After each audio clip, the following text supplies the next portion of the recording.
my name's Ehsia. I am Natasha's big sister. We're here today to raise awareness about the dangers of e-bikes and also just to remind everybody how to keep themselves safe at home from fires.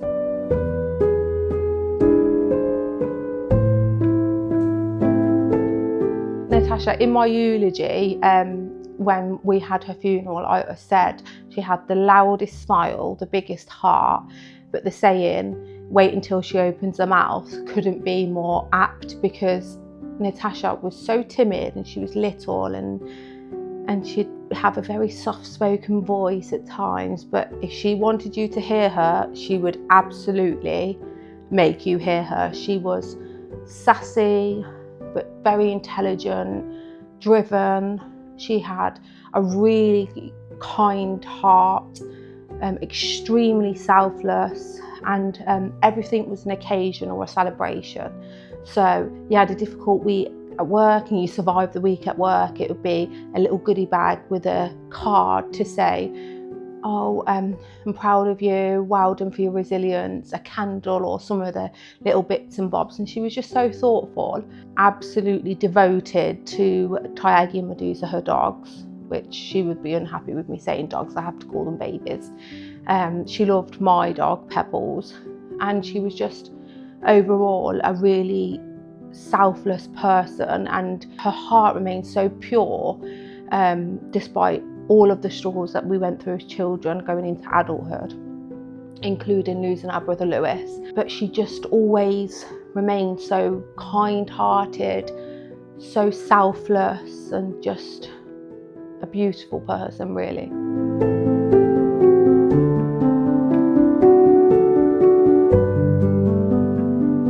The morning of the fire, I was actually staying with family, and I had left really early in the morning, so early, 9 o'clock, to go to Birmingham to pick up a prescription. I was inundated with phone calls from our friend, and I kept buttoning the phone because I just thought, oh, leave me alone, just listen to my music.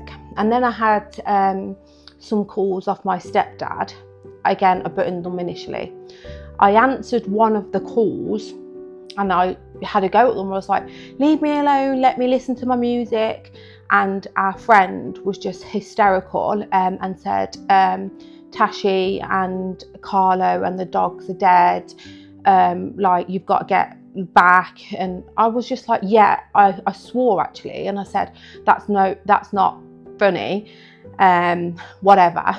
Put the phone down on her.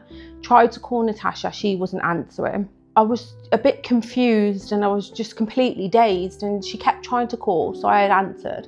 And I was like, and then just at some point during that second phone call, something clicked that actually this might be real. So I screamed at our friend. I called another family friend, hysterically screaming down the phone to him. And I'd managed to get from Birmingham to Coventry in literally half the time. I had driven straight to Natasha's property, which I couldn't get anywhere near initially.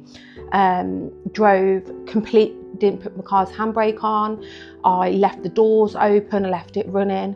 I actually still had pyjamas on and my flip-flops, and I'd jumped out the car, lost my flip-flops, was running up the street in bare feet on the concrete, and the police had put a large outer cordon. I'd managed to get through several police officers, but unfortunately I was relatively close to the property. I had to be restrained and taken to the floor because I was just absolutely hysterical. I would not stop. I was hyperventilating. I had eventually calmed myself down, and obviously when I'd arrived at the property a few moments before, I realised that the incident had occurred and it wasn't a joke, and it was real. I looked at the property door from where I was stood, and there was extensive damage to the door, the windows, the door, everything. And there was a lot of police and fire services hanging around the front door, and it was going through my mind, why are they focusing so much on the door? I thought, has somebody done this to them? What's happened, kind of thing. I had then been met shortly after by the police liaison team, because at this point they didn't know the cause of the fire, and they had confirmed that it was my sister in the property with Carlo, her friend, and the 2 dogs, Tyagi and Medusa.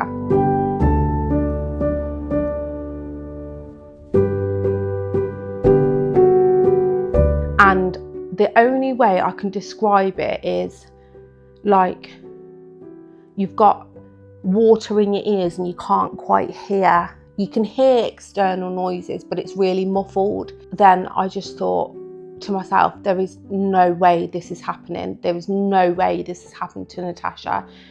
And then everything goes through your mind, because at first we didn't realise the dogs were in the property, because a dog warden had said that they had caught 2 dogs roaming the street. So then it was going through my mind, well, what do you mean that these dogs are massive dogs? How did they get out of the property and they didn't? It was later understood that these were just dogs of the neighbours, and that they were all in the property together. And then kind of like my focus then was on, one, understanding what had happened, and I couldn't get those answers because at the time services didn't know what had happened. And then my focus on going around to tell the relevant people, all of whom had already heard stories about this horrendous fire, but no one really connected the stories that they'd heard through social media or the news to Natasha.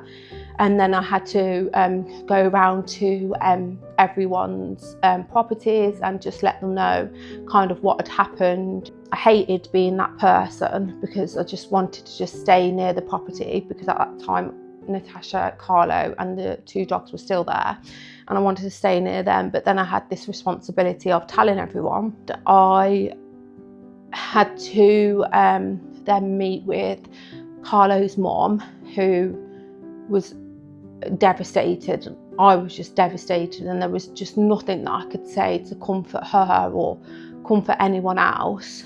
And then I kind of just went into overdrive, completely disassociating from the actual circumstance. I was calling funeral directors that we'd worked with my brother, letting them know that Natasha's passed away, can they look after her? And then this new life of turmoil just started from there.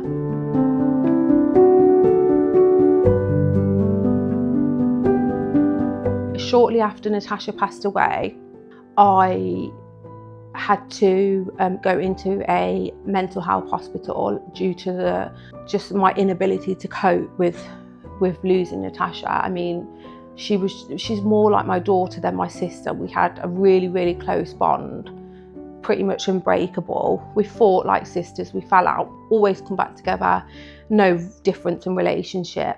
So went into a mental health hospital, stayed there for quite a while, 4 months. We were obviously having more and more information fed to me about the cause of the fire, about how Natasha, Carlo, Tyagi and Medusa were found, the circumstance before, when the fire had ignited, and Annette, the fire investigator from West Midlands Fire Service, I had a very, very lengthy meeting with her. It was 3 hours, and just hearing information such as a neighbour heard Natasha scream, help, help, there's a fire. I mean, that in itself, I'm saying it, and it might not appear that I have a reaction, but that in itself is absolutely disgusting.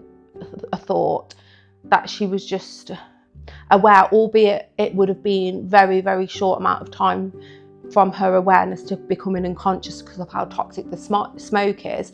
But for me, it doesn't matter about the length of time, it's just them being aware. And then you have to go through the whole process of formally identifying Natasha, which I wasn't given permission to do initially because of how damaged Natasha was. The words to me from the coroner were, she's completely and utterly unrecognisable, which in itself is, again, a horrible thought. I did later see her in the funeral home. I didn't give anyone else permission to see her, it was just myself. And she just was not Natasha one bit.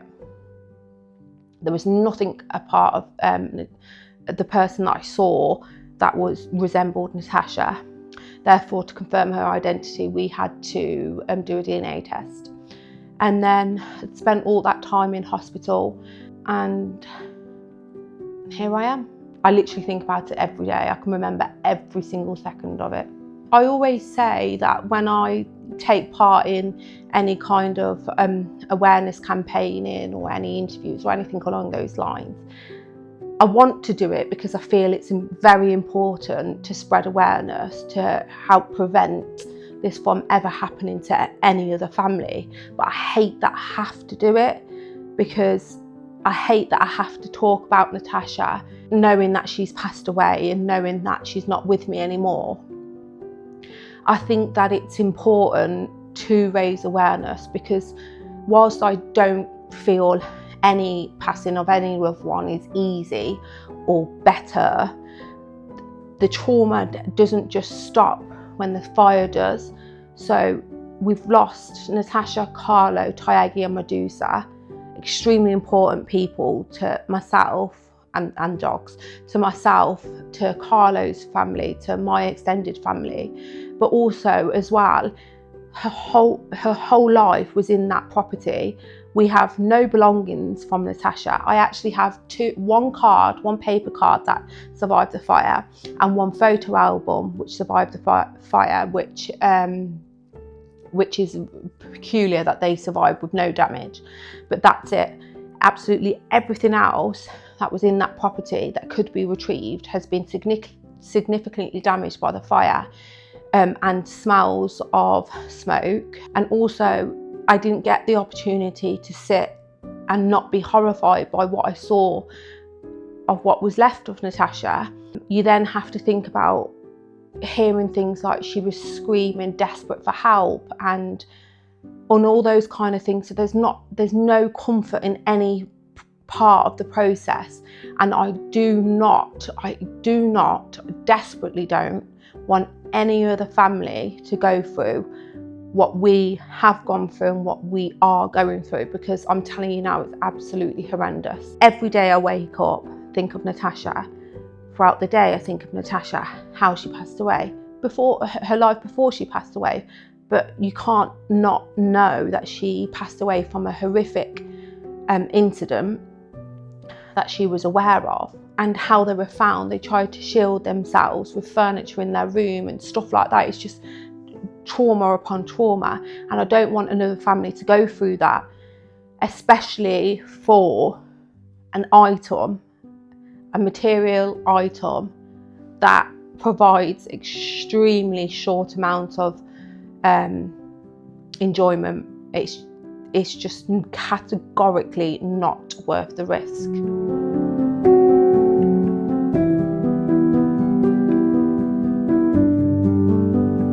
So what was apparent kind of straight away was that there was significant fire damage to the base of the stairs.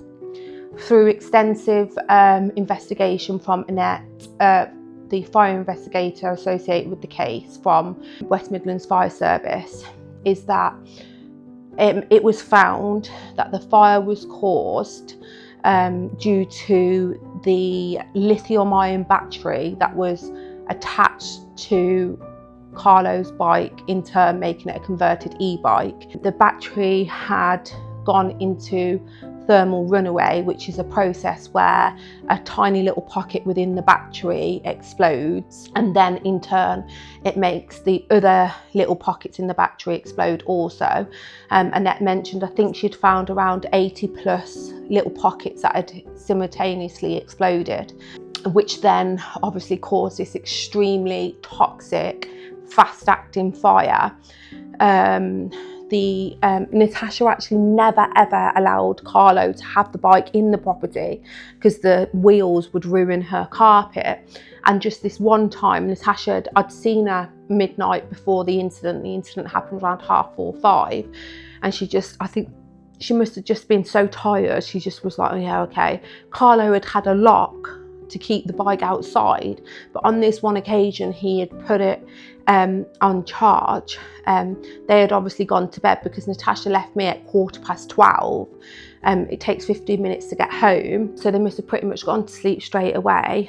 This converted e-bike that Carlo had converted himself had gone into thermal running rate, causing the fire. What Annette had also communicated to me was that not only was it a self-converted e-bike, so the charger that Carlo had for the battery was not compatible. So it does not matter. Carlo could have charged that bike 24 hours a day and that bike would never have reached its full charging capacity because the battery and the charger were just not compatible at all. Well, he had watched various different YouTube clips on how to convert a e-bike.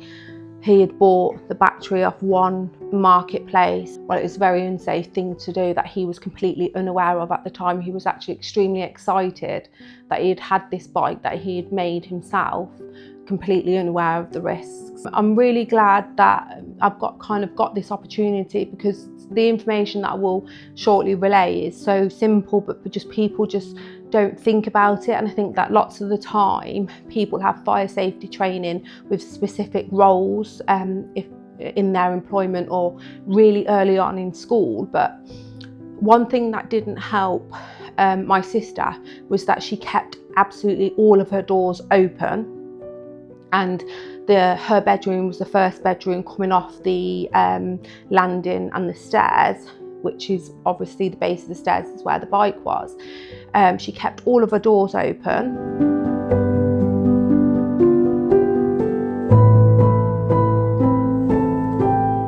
So firstly, my first piece of advice, and something that I do and I practice myself, is when you are in whatever room that you're in, please close the door, because a basic door will give you 10-20 minutes of protection against a fire. Also, you get little air vents at the bottom of the door. If possible, just cover those. That will block any smoke or anything that's coming in through the door. I will also say that if you are in the same position my sister was in, is if at all possible, stay really, really low to the floor, because smoke and toxicity rises. So the lower you are to the floor, the better or safer you may be. What I will also say is that at the same time Natasha had all of her doors open, they had opened the window, which just fed this horrendous toxic fire. All the unignited toxicity in the air, it fed it all with oxygen coming from the window, which in turn then made the fire develop a lot quicker. Shut the door, keep the bottom of your door blocked. If at that point you've done those things, use your own risk assessment skills. Is it safe to open the window and get out if you can? I also always advise lots of some older properties, newer ones are a bit better now with the windows that they do, but Natasha had a window that required a small key to open it. If this is the case, if you've got the capacity to change those windows, then I would always do it, but that's not always realistic. So make sure that the key is extremely close to the window itself, so that if it is safe to do so, you can open the window. And again, like I said, stay really low. If you do have any kind of electrical items like a scooter, a mobility scooter, or an e-bike you've purchased from a reputable seller, can I add, please ensure that it's not blocking any fire exits at all, and if possible keep it in an outbuilding that is considered fire safe.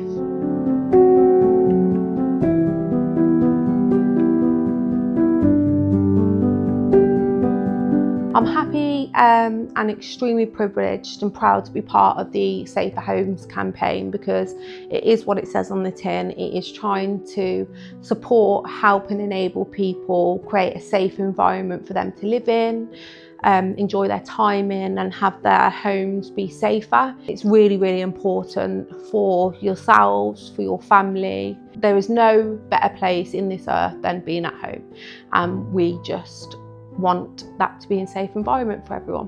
When you lose somebody so important to you, it's obviously very traumatic. You've got to also think that this is not, for me and for my family, this is not a standalone trauma. We lost my brother a couple of years before 2024 due to suicide, and I have been lucky enough to be blessed with a baby. I can't mean this enough. The impact that Tashi's had has significantly impacted my ability to experience any maximised happiness with being pregnant, because both my siblings, but especially Natasha, was so excited about being an auntie, and we always used to talk, oh, when you're pregnant, Aish, I'm not going to listen to anything you say. I'm going to let the baby do whatever they want to do, have whatever they want. And I was just so excited just to have Natasha be part of her niece or nephew's life.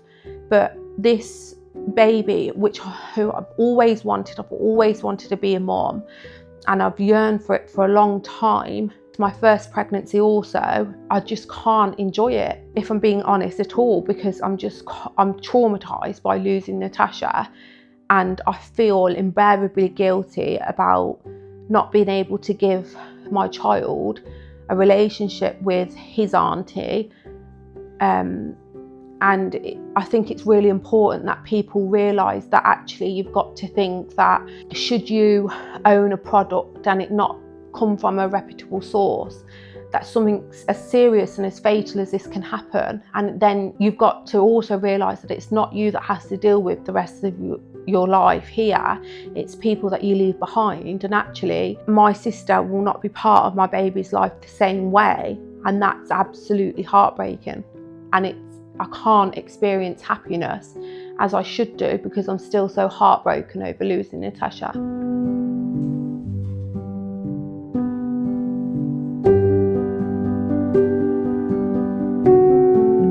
Another piece of advice that I would always ensure is ensure that you've got a smoke alarm, as many of them as your house allows. Ensure that they're regularly serviced. Main piece of advice would be, if you feel it is an absolute necessity to own an e-bike, you are well within your rights to own one. However, what I would strongly urge is to ensure that this product, you are only buying it from a reputable company. I don't mean online marketplaces that have 5-star ratings or something that your friends told you you've bought from that seller. I mean a reputable source, and in turn this will be reflected in the e-bike's price. E-bikes, reputable e-bikes, are thousands and thousands of pounds. However, the price reflects the rigorous safety testing that this bike has had to go through in order to be produced on the market to be sold safely.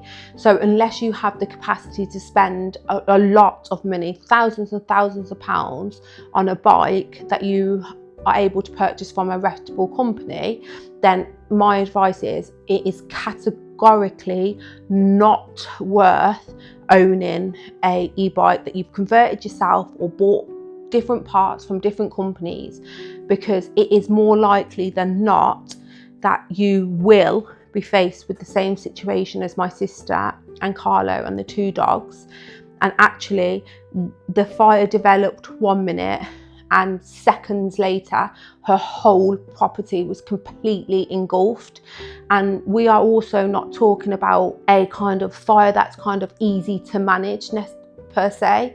We're talking toxic, extremely toxic fire, smoke, fumes that it gives off. In the West Midlands Fire Service video that they had done regarding this incident, the firefighter had said that when you had come onto Natasha's street, the whole street was engulfed by thick black smoke, and it was that bad that they couldn't initially see where the source of the fire was, as in the property that it come from. That in itself has to tell you that actually from the start of the fire to when it engulfs your property to when you become unconscious, this is seconds. And it's just categorically not worth it. So unless you can afford to buy an e-bike from a reputable source, then do not own one. Just to reiterate as well, keep your doors closed, keep the bottom of the doors covered, and ensure you have your phone near you to be able to call 999 for the fire service, and stay low if you can.